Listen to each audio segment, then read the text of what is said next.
Tank Chain Honeycomb Blinds Installation Guide. Unpack.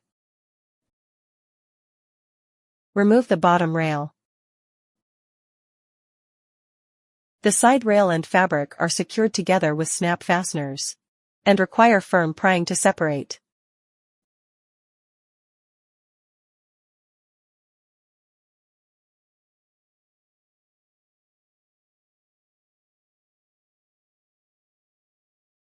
First, assemble the side rail and top rail together. Press the two corners firmly together.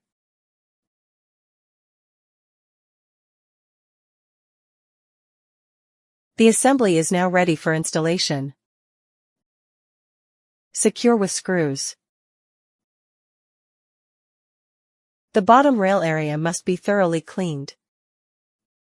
Peel off the tape. Affix the bottom rail into position. Apply firm pressure to secure. Then install the fabric panel. Position the end with wheels facing downward.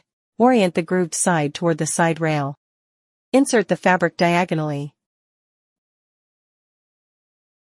Apply pressure toward the side rail to secure the engagement.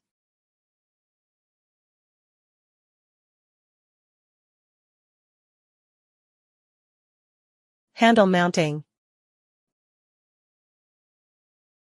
Installation completed. Dual opening or single opening mode can be selected.